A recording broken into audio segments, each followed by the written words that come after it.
Hi, it's Carolyn. I'm here to help you learn how to bake and decorate amazing cakes. And in this video, I'm going to show you how to decorate this hip hop cake. And it is one of my most requested designs. Like always, I am starting with my cakes baked, filled, iced, and they are in the refrigerator waiting to be decorated. I have tons of videos showing you how I do that process, and I will link that below. And I'll also let you know how much I charged for this cake. So let's get started. Start by making the rice cereal hat, and I have a little bit of shortening and I'm greasing this bowl, and then I have about 10 ounces of marshmallows. These are just like the regular size marshmallows, and I'm going to put them in the microwave for about a minute and a half until they are melted, and I'm going to mix them. Now I'm going to add some Rice Krispies. There are directions on the side of the box on how to make them. I don't pay attention to that. I just go by the feel of it. So I added about 2 cups of Rice Krispies and I stir it, and it looks too marshmallowy. So I have to keep on adding Rice Krispies about 1 to 2 cups at a time, and I keep stirring it. And do you see how it's still too much marshmallows in there? I need to have it a little more solid and not too, like, it's falling apart. It needs to hold its shape. So I add more Rice Krispies until it gets to a good consistency like that. And then I'm putting this on a 6-inch cake. So I have a 6-inch cake pan so I can make sure I'm making this the right size. I'm greasing up my hands in the countertop with a little bit of that Crisco and get all of those Rice Krispies out there. And now I want to just try to get this into a little ball. So these are still warm. I still want to work with them while they're warm so I can form them to the correct shape. And that wasn't big enough, so I had to add a little bit more. And I just want to get this into the correct shape. So I'm going to roll this into a ball.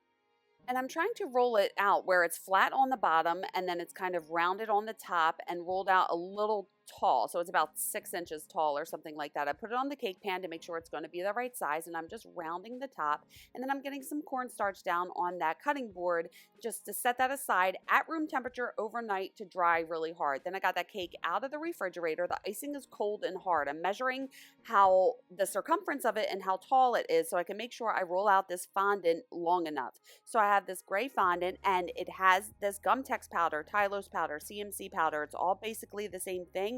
It is mixed into all of my fondant. I only use marshmallow fondant. I get the best result from using marshmallow fondant. Store-bought fondant is way too soft. So I sprinkle a little bit on the fondant, knead it in there, and when I roll it out and let it sit, it's going to be stretchy. It's going to be so much easier to work with. I always put this in all of my fondant. I will link this below.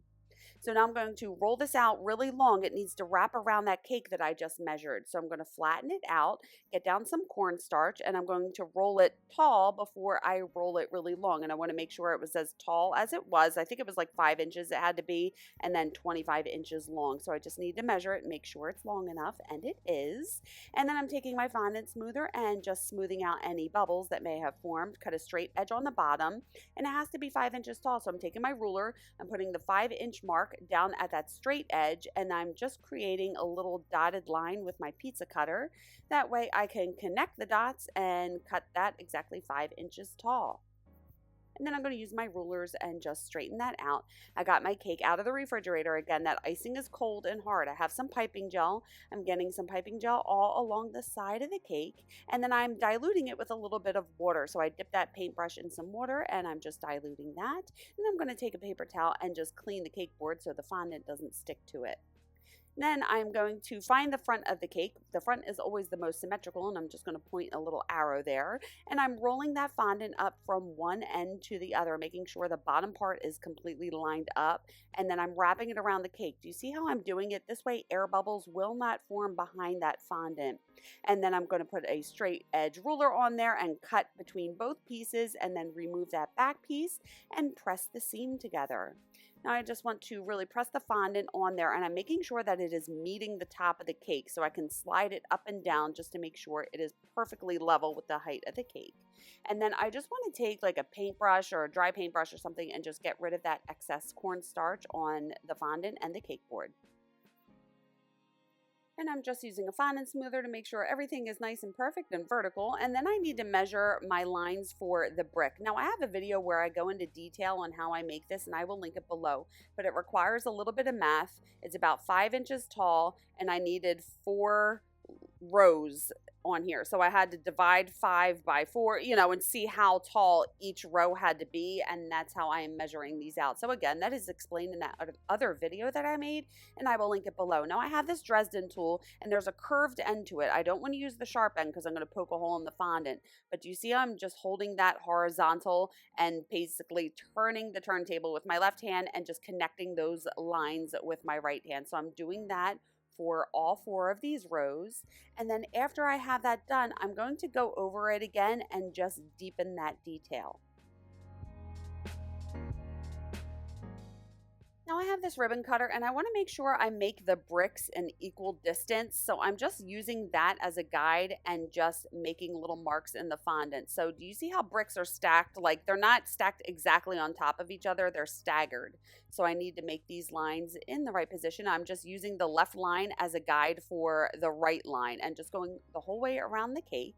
And then once I have that done, I need to deepen this detail. So I start at the very top because the icing is starting to get a little soft, and this way I can get all the detail in here before the icing gets too soft and I mess it up. So I start by pulling it down at the top and then press it up from the bottom. And again, I'm just going over all these lines. And then when that's done, I'm dipping that spatula in hot water and just smoothing out the top so that buttercream is nice and even with the top.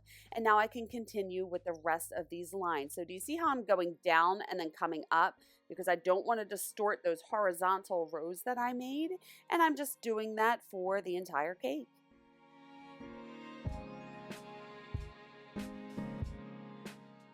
And that looks good. I'm going to put that back in the refrigerator. Now I have a piece of non-slip pad underneath my cutting board so it doesn't slide around, a wet paper towel with an X-Acto knife, a Dresden tool, and a little bit of water. And I am going to do my trace, cut, and smooth method to make these decorations. So I measured my cake and I printed that out the size I wanted it to be. All of this fondant has that Tylose powder in here. And I want to gently trace these letters onto this white fondant. So you don't want to push too hard. You don't want to poke a hole in the fondant. It just needs to be hard enough to transfer these letters onto the fondant. And I have tons of videos where I show you how I do this process, but again, it needs to have that Tylose powder in here so the fondant holds its shape and it doesn't drag when you cut it. If your fondant is too soft, you're not going to be able to do this. It's going to be a nightmare. And then I always cut the center pieces first and then use my tools and my fingers to smooth my cuts before I cut the rest of the letters out. And do you see how I work in small sections? That way I can get a cleaner, more precise cut. And anytime I cut anything out of fondant, I'm going to take my time, use my fingers and my tools to smooth the cuts. The fondant is going to be jagged, so you need to push it back down and make it look nice and clean. And then I'm going to realign those letters on top of that picture to make sure they dry to the correct shape. And now I'm going to do the red line. So I have that ribbon cutter. I'm just making sure that this ribbon is going to be as thick as it is in the picture, and that's good. I rolled out some red fondant and I'm cutting a strip out. And then I'm putting it against the picture and just cutting this to the correct size. And then I have some black fondant. I'm putting that picture on top and I'm just gently tracing these letters on here so I know where to put them. And I'm just going to put them down before I glue them down, make sure they are in the correct position. And then I can get a little bit of water on the back and just put it down where I made those little lines so I know I'm putting them in the right place. And I want to make sure that the top and the bottom of the letters are all lined up perfectly like they are in the picture. And I just use my tools to get them in the correct position. And now I'm using this little fondant smoother just to get an even border around the entire thing. You could use a ruler. I just didn't feel like winging it. I wanted to make sure that I had perfectly straight lines. And then I'm just cutting this out. And again, after I cut it out, I'm going to take my fingers and smooth those jagged edges. And I'm going to realign that on top of the picture and put it in a Ziploc bag. I want it to remain pliable so I can contour it to the shape of the cake. Now I'm doing the same thing for all of these decorations. So I measured my cake wherever I want to put these decorations, and I made sure I printed this out the correct size so it fits on the cake. And I'm doing my trace, cut, and smooth method. So I traced all those letters onto the black fondant, and then I cut the center of the letters first and smooth that out, and then I cut the rest of the letters out, and then it has that little jagged detail in there. So I'm just cutting little pieces of fondant out so it matches the picture. And this little MTV is kind of a pain in the butt because it's so small, especially the TV lettering, but I'm doing the same thing. So I put the picture on top of the fondant, trace it, cut it out, smooth my cuts, and then I need a black background on this M, so I just got some water behind it, and I'm cutting an even border around there, and then I'm putting the little TV down there. And I'm going to do the same thing. So I put that paper on top of the white fondant and I'm tracing where those letters go, and I'm tracing the entire outline, and then I'm going to cut it out and smooth my cuts. And I want to put this on a black background, so I'm getting some water behind it, not too much water, just enough to make it stick, and I'm placing that down, and I'm going to cut an even black border around the whole thing and then smooth all of that black fondant after I cut it out. And again, I'm just placing the letters on here, making sure they are in the right spot, and then get a little bit of water behind each of them and stick them down. And I don't want this to dry out, so I want to keep it pliable, so I'm storing it in the bag with the other logo. And now, again, trace, cut, and smooth. I'm doing the same exact thing for this Adidas logo. Again, I measured my cake, and I made sure I printed that out the size I wanted it to be. I'm tracing the entire logo and all the letters onto this black fondant. This Adidas logo is kind of annoying because of all these tiny pieces, but again, I'm just smoothing all my cuts, realigning it on top of the picture. And then for the center of those letters, I just use a little piping tip so it was nice and even, and I can smooth those cuts as well. And don't want it to dry out, so I'm putting it in a Ziploc bag and setting that aside. Now I'm doing the same thing for the name, and this is thin white fondant. Now that font is called Sprayers, and I have a PDF with my favorite fonts, and I will link that below for you. But again, I measured my cake. It's a whole process. It's the same thing that I do for all of these. So I measure my cake, make sure I print that out the correct size. I cut the center letters out first and smooth my cuts, and then I cut the rest of it out and smooth it out, realign it on top of the picture. And now I need to airbrush this. So I have my airbrush machine. The dial on the left controls the power of the spray. So I always like to keep it somewhere in the middle. There's the on-off switch. And I don't like to pull the trigger back all the way. I only need to pull it back slightly to get some of this coloring out of here. Now you'll have to use airbrush coloring in an airbrush gun. I will link everything that I use below. But I turned the top of the lettering facing towards me, and I'm just spraying the very top and the sides of the letters with this purple color, and then I turn it around and I make sure I'm not touching that purple coloring because it's still a little wet, and I cleaned out my gun. Then I added some blue color in there, and I'm doing the bottom in blue, and then I decided to do the center part in red. And then I need to set that aside to dry for about a half hour to an hour. And now I got this cake out of the refrigerator, and I have some black airbrush coloring and I am spraying this brick detail on here. So I'm getting a little closer to these bricks, and I'm just spraying on the inside. Now I want to start with the very top of the bricks, and I'm using my paper towel to block that white icing at the top so I don't get black airbrush coloring all over the top of the cake. So I'm doing the very tops of the bricks, and then I can go through and spray those horizontal lines, and then I'll go through and spray the vertical lines. So I'm just trying to deepen the detail on all of these bricks. And then once I'm done, I pull the trigger, or I pull the gun back a little bit, and I just spray all over to give it a little more depth. And I want to take a wet paper towel and just clean any of that excess airbrush coloring that's on the cake board. And then I'm going to put that back in the refrigerator. Now that has dried, so I have some black fondant, and I want to put a black background on here. I flip it over, get a little bit of water down, and stick those down. And then I'm going to get really close and cut an even black border around both of these words. And again, I want them to remain pliable, so I'm storing them in a Ziploc bag so they don't dry out, and let's set that aside. Now I'm doing the same thing for the Kangol logo. I measured the hat where it's going to go, and I made sure I printed that out the correct size. And I'm just cutting it out and smoothing my cuts, and I'm just going to set that aside to dry after I realign it on the picture.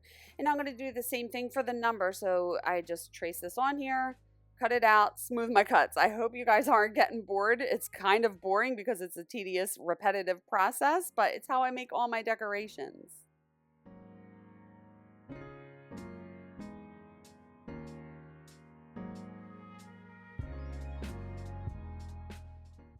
And let's set that aside to dry. Now I want to roll out the border. So I rolled out this black fondant really long. I have my ribbon cutter and I'm cutting a really long ribbon. And then I like to take my rulers and just make sure that this is nice and straight. And then I need to stack my cake. Now, I always wash my hands whenever I'm handling my cakes and all throughout this process. I don't always show you washing my hands, but I always do. So I'm measuring how tall these straws need to be, and I'm just marking the end of the straw with a Sharpie marker. And then I'm going to take a pair of scissors and cut that marker off and throw that piece away, and I can put all of these straws in the bottom tier. Now I have a video where I go into complete detail on how I stack my cakes. That will be linked in the description. So I get down some buttercream icing, and then I'm going to get that top tier out of the refrigerator. The icing is cold and hard, so I can handle this without messing it up. I'm going to place that on top of that bottom tier, making sure that it is center and making sure that it is level. And then I'm going to mark the front of the cake with an arrow so I know where the front is, and I'm dabbling through both tiers down into the cake board and cover that hole with some icing. Now let's put that border on. So I have a little bit of piping gel and I'm getting it along the bottom part of the top tier. Start in the very back, wrap it around, and then where it meets in the back, just cut off the excess, and then I can press the seam together and just dusting the excess cornstarch off. And let's put that back in the refrigerator.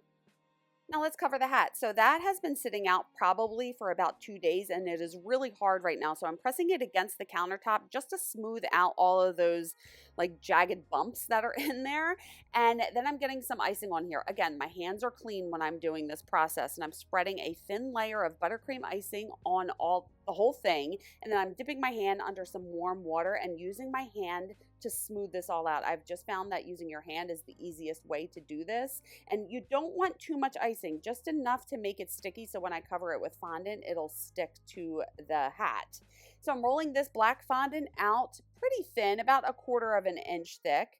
And I just want to cover this, so I'm going to lift it up, place it on top of that rice cereal, and then I need to smooth this out. So anytime you cover anything with fondant, you have to pull out the wrinkles and you work in little sections. So I'm pulling it out and then smoothing it with my hand. Pull it out and then smooth it down to make sure it is nice and perfect. Now this is going to have a texture on it, so it does not have to look perfect because we're going to be able to hide any imperfections. So that looks good. I'm going to set that aside for about, I don't know, 5 to 6 hours so it can dry. Now I need to make the rope chain. So I have some gold colored fondant and I'm rolling this out really long. So I want to make sure I don't press my fingers on it too hard because I don't want to make indents. So I'm just kind of lightly pressing my fingers down, cutting it to size and making sure that it is a good thickness. Now, good thickness, that doesn't really help you, but it's about, I don't know, like 1/4 inch thick. And I'm doing the same thing for the other piece of fondant. Make sure they are the exact same length. And then I'm twisting it into a rope. So I'm twisting the left side towards me and I'm twisting the right side away from me. So it forms this little rope shape. And I want to make sure that it is tight. So the more I twist it, the better it holds its shape and the better it holds itself together. So I'm going to start in the middle and kind of twist the right side and then twist the left side until it looks like a rope chain. And then after I have that done, I need to paint it gold. So I have some Roll Cum Super Gold powder here. I will link this below. Pour a little bit of the powder in the cup, add some lemon extract to it, and I'm just going to mix it to create like this little paste. And then I need to paint this. So there's a lot of little crevices in here. So I'm going to the sides. I'm pulling it towards me so I can get underneath. So I need to make sure that I get all of the yellow so I can cover it with the gold. So I'm constantly like twisting this and moving it so I can get into all these little creases and crevices. And I actually do 2 coats. The second coat helps brighten it up so it looks like a brighter gold. And using the lemon extract, it dries really fast, so you could do a second coat like a minute after you do the first one. Now let's get this cake out of the refrigerator, getting a little bit of piping gel down on the top of that bottom tier where I'm going to put that little gold rope necklace. Start in the very back. Sorry, my arm's in the way. And let's wrap it around, and where it meets in the back, I cut a seam and just pressed it together. And then I'm going to put that back in the refrigerator while I make the brim. So I'm rolling this black fondant out, and this going on a 6-inch cake. So I have a 7-inch cake pan that I put upside down and I'm cutting that out. And then I have a circle cutter. I'm cutting a circle out of the middle and you'll see what I do with that. Now I got that cake out of the refrigerator. This gets a little messy. So I have some black buttercream and I have some gloves, and I'm just going to get a little bit of that buttercream on my hands, and I'm doing this little texture where I do this on a lot of my decorations, like if I make teddy bears or something. So I get a thin layer on there, and then I'm just kind of tapping it to give it that Kangol hat texture. You don't need too much icing because it's going to get all over the place. You just need a thin enough layer to get the texture on here. I put some skewers in the bottom, get a little bit of icing underneath, and I'm going to center that on the cake. Now I have a video where I go into detail on how I make this Kangol hat, and I will link that below. Now I have the brim, and again, I'm putting this texture on here, and this brim has that Tylose powder mixed into that fondant. So when I put it around the top of the hat, it's not going to break, it's just going to stretch. So it's very necessary to have that Gum-Tex or Tylose powder in here. Now I want to make sure I don't get too much black icing on that white tier, but I'm trying to lift this brim so it's all even. Do you see how it's going down right there? So I need to kind of lift it up, and I'm just taking my thumbs and pressing it against that hat so that way it sticks to it. So this part can get a little bit tricky, but I find because there's this texture in this buttercream, you can easily hide any mistakes or any seams. So do you see how that brim made a seam? I'm using my thumb to just kind of blend that together. And then I'm taking a little bit more icing and just tapping on some extra buttercream texture. And then I'm just using a wet paintbrush to remove any of that black icing that's on that white cake. And while that icing is still sticky, I'm sticking the little Kangol logo on there. And I need to create a space where I can write the letters. So I'm using a palette knife and just flattening out that icing. I can't put the lettering on yet because it will bleed. So I'm going to wait to put the Kangol letters on there. I'm holding that up there to see where it's going to go on the cake. So I like to hold the decorations up before I put them down. I got a little bit of piping gel behind it, and then I can stick that down. And then for the Adidas logo, I want to hold it where I want it to be. And you see how I put that piece in front, and then I lined it up where I wanted the logo to be. I hope that makes sense. But I'm using my tools to make sure everything is straight. I'm getting a little bit of piping gel behind each of these pieces and sticking it down. And again, like I said before, this Adidas logo is kind of annoying because there's so many little pieces. I'm just making sure that it looks like the picture. And then I'm going to put this on here. So do you see how I changed the color? I didn't like the colors that I did before, but I ended up spraying it the same exact way. I only did a little bit of red on top and yellow on the bottom, and I kept it white in the middle. So I'm getting some icing and some piping gel behind each of those words or part of the name. And then I want to hold it up, see where I want it to go, and then I stick these down and then get them in the correct position. And then again, I hold that up, I see where it's going to be touching the cake, and I just want to get a little bit of icing down wherever it's going to touch the cake, and I get piping gel around the edges just so the icing doesn't seep out the sides. And I'm pressing that down against the cake. And the same thing, I got some piping gel behind the 45 and stuck that down. Now I need to put this lettering on here, and what you didn't see is I put that cake back in the refrigerator before I did this so the icing won't bleed. I have my elbow rested on that little lock and lock container, and I'm just looking at the picture and carefully drawing these letters on here. So that icing bag, I believe it has a tip number 2. It's just American buttercream, and I am carefully writing these letters. It's so hard when they're so small. You see I have this needle tool to try to correct any mistakes. I don't breathe when I pipe lettering. It's so annoying and my hand shakes, but you just go slow and steady and then it looks like the picture. And then I'm just getting a little bit more of that black icing underneath it to add some more texture where I flattened it out. And here is the hip hop cake. So cute.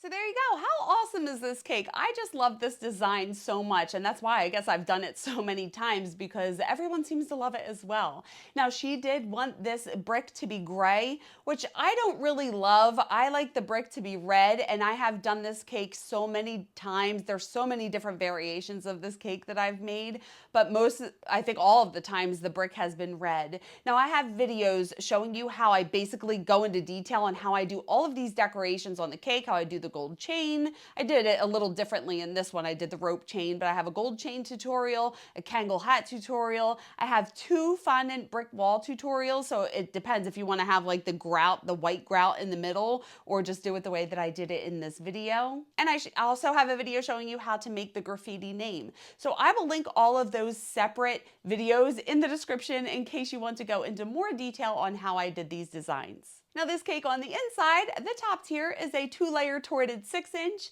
and the bottom tier is a 2-layer torted 8-inch. And I have a video where I talk about when I tort and when I don't tort my cakes, and I will link that below.